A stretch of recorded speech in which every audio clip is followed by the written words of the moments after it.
आज भारत सहित संपूर्ण विश्व कोरोना महामारी के साथ जूझ रहा है। भारत फिर भी भाग्यशाली है कि उसने इस वायरस के संकट को समझते हुए प्रारंभ से ही ऐसे कदम उठाए जिसके कारण मौत का प्रमाण घटता गया। परंतु तो भी यह वायरस जानलेवा बना हुआ है, चारों तरफ सुरसा की तरह मुंह पसारे हुए फैल रहा है। मुस्लिम राष्ट्रीय मंच को सारे देश में ये सूचनाएं दी गई हैं कि स्वयं मिलजुल कर राशन और भोजन इसको एकत्रित करें। जहां भोजन दे सकते हैं भोजन दे, जहां राशन दे सकते हैं राशन दे, पर इस बात को सुनिश्चित करें भूख से किसी की मौत नहीं होने देंगे। इसी के साथ साथ मास्क बनाएं और बनवाएं। भारत के प्रधानमंत्री श्री नरेंद्र मोदी ने कपड़े के मास्क बनवाने का एक नया स्वदेशी सस्ता से समाज सेवी उपाय बताया। इसलिए मास्क बने और बनवाएं और उनको हॉस्पिटल्स में, इलाकों में, थानों आदि के अंदर स्वच्छता कर्मियों में वितरित करें। एक बात और कही गई है, वह ये है किसी भी प्रकार की दवा के अभाव में किसी की पीड़ा बढ़े और वो मौत की तरफ बढ़े, ऐसा ना हो। इसलिए अन्य कोई भी बीमारी के लिए दवा चाहिए तो उसकी भी चिंता करें। और इन सब से अधिक ये कहा गया है कि आज इस वायरस को मारने और भगाने के लिए जरूरी है समाज में उत्साह हो और कुछ नियमों का पालन करें। एक है फिजिकल डिस्टेंसिंग मेंटेन होना, दूसरा है एक दूसरे को स्पर्श ना करना और सैनिटाइजेशन हाथ का पांव का करना, घर मकान कॉलोनी का भी हो सकता है तो उसको करना। और इसलिए सैनिटाइजेशन साबुन से भी हो सकता है, सैनिटाइजिंग मटेरियल से भी हो सकता है। और जिन टॉवल से, कपड़े से हम पोंछेंगे उनको भी प्रतिदिन धोते रहना, बार बार धोकर इस्तेमाल करना। और इस प्रकार से स्वच्छ रहना और स्वच्छ बने रहना और बनाते रहना। घर कॉलोनी का भी सैनिटाइजेशन सरकारी और गैर सरकारी माध्यमों से कराना। इसी के साथ साथ इस कोरोना वायरस के विरुद्ध योद्धा के रूप में, वॉरियर के रूप में एक स्वास्थ्य कर्मी है, चिकित्सक है, पैरामेडिकल फोर्सेज है या अन्य और स्टाफ है जो जान खतरे में लेकर और इस वायरस से मुक्त करने के लिए और इसका उपचार करने के लिए जूझ रहा है। दूसरा सफाई कर्मचारी है नाना प्रकार के, वह जान हथेली पर रखकर इस वायरस से जूझ रहे हैं। तीसरा सुरक्षा कर्मी है जो सरकार समाज के अंदर डिसिप्लिन लाने के लिए जान हथेली पर रखकर रिस्क लेकर 24 घंटे दिन रात काम कर रहे हैं। लोग नहीं सुनते हैं, मानते हैं, तो भी उनको तरह तरह से समझाने मनाने का काम करते हैं। चौथी प्रकार के वो हैं जो अनाज दे रहे हैं, मास्क दे रहे हैं, सैनिटाइजेशन दे रहे हैं। इतना ही नहीं है और भोजन दे रहे हैं, बना रहे हैं, जगह जगह जाकर वितरित कर रहे हैं।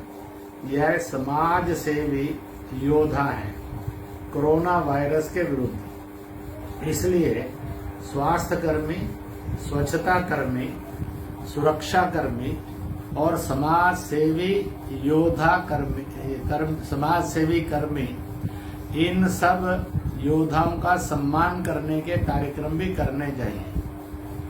उनको धन्यवाद पत्र दें संस्था की तरफ से, पुष्प वर्षा करें और उनके अंदर विश्वास है और विश्वास जगाएं कि हम सब मिलकर इस कोरोना वायरस से भारत की रक्षा ही नहीं करेंगे, इसको भगाएंगे और मिटाएंगे। इसके लिए हमारा मेरठ प्रांत के मिस्टर फैजल, जो एक समाज सेवी अनुभवी बंधु हैं, और उनके साथ कदीम आलम, यह जो मेरठ कमिश्नरी है उसके मुस्लिम राष्ट्रीय मंच के प्रमुख हैं, और अन्य अनेक कार्यकर्ता मिलकर इस प्रकार का समाज को सहयोग करने का एक उन्होंने वहां पर सेंटर बनाया हुआ है। मैं सबको कहूंगा इस सेंटर के अंदर तरह तरह का सहयोग करें, लोग सूचनाओं का पालन करें, इसलिए वॉलंटियर बनकर आएं और लोगों से सूचनाओं का पालन करवाएं। घर घर में संदेश दे, फिजिकल डिस्टेंस भी मेंटेन हो, घर घर में ये चर्चा भी हो कि सूचनाओं का पालन भी हो, घर घर में ये बात भी हो भूख से किसी की मौत ना हो, घर घर के अंदर ये संदेश भी हो कि कट्टरता नहीं, शालीनता और सज्जनता ही इस समय की आवश्यकता है, अभद्र व्यवहार नहीं। इसलिए कदम से कदम, स्वर से स्वर मिलाकर आगे बढ़ें और कोरोना वायरस को भगाएं। समाज की मत पंथों में विवाद ना हो और जातियों में छुआछूत ना हो, इसलिए आपस में नफरत, हिंसा नहीं बल्कि एक दूसरे का सहयोग करें। कहीं कहीं पर कुछ कट्टरपंथी लोग मिल जाएंगे जो भारत को बदनाम करने या फिर सरकार की सूचनाएं और समाज की सेवा का ठीक से पालन न करते हुए अभद्र, बदतमीजी पूर्ण, असभ्य आचरण भी करेंगे।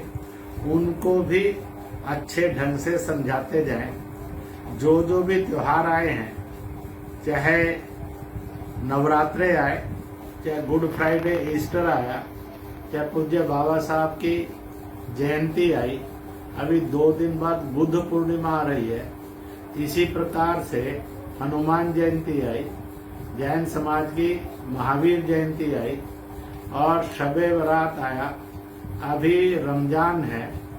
तो सब लोग घर घर के अंदर इन त्योहारों को मना रहे हैं और इतनी जोर से प्रभु से प्रार्थना कर रहे हैं कि जल्दी से जल्दी इस कोरोना वायरस से भारत मुक्त हो। मैं जो सब लोग हैं नीचे तक, गली गली, बस्ती बस्ती, कॉलोनी कॉलोनी इस बात को पहुंचाएं कि सूचनाएं, सतर्कता और उनका पालन करना आपकी जिंदगी है, उनको तोड़ना आपकी बीमारियां और मौत है। मौत को और बीमारियों को गले नहीं लगाए, जिंदगी को लगाएं। सब्र रखेंगे तो आपको जीवन भी मिलेगा और इस कोरोना वायरस के शैतान को मारने का एक पराक्रमी काम भी जिंदगी में कर सकोगे। इसी के साथ साथ ये भी कहा गया है, प्राइम मिनिस्टर केयर फंड के अंदर धन जरूर जमा करवाएं। वो धन आपका 130-135 करोड़ लोगों की रक्षा में काम आएगा। मुस्लिम राष्ट्रीय मंच ने भी अपने कार्यकर्ता और सहयोगियों को कहा है कि वह मुस्लिम राष्ट्रीय मंच के अकाउंट्स में धन जमा कराएं और वह धन एक साथ मुस्लिम राष्ट्रीय मंच की तरफ से भारत के प्रधानमंत्री केयर फंड में डाला जाएगा। इसी प्रकार से रमजान मास है, ज़कात निकलने का समय आ गया है। जहां भी देना होता है दें, परंतु जो गरीब है, दुखी है, पीड़ित है, कमजोर है, उसकी मदद के लिए भी दें और उस ज़कात में से कुछ धन निकाल कर मंच के द्वारा प्रधानमंत्री केयर फंड में भी डालें, ताकि भारत यशस्वी बने, वह दुनिया का नेतृत्व करे। सारी दुनिया इस समय पीड़ित है, भारत की ओर देख रही है, कार्यक्रमों के लिए भी, समाधान के लिए भी, नए नए उपकरणों के लिए भी। वस्तुएं और दवाइयों के लिए भी, और इसलिए हम भारत को बनाएंगे, विश्व को बचाएंगे।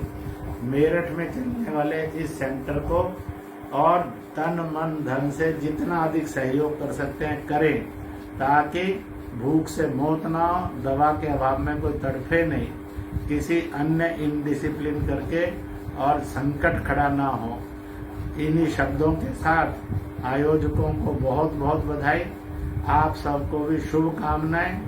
रमजान रोजे मुबारक हो और इस सारों के अंदर हमारी इबादत इतने ताकत से हो कि प्रभु हम पर, ईश्वर हम पर, खुदा हम पर और रहमत बरसाएं। जय हिंद, जय भारत।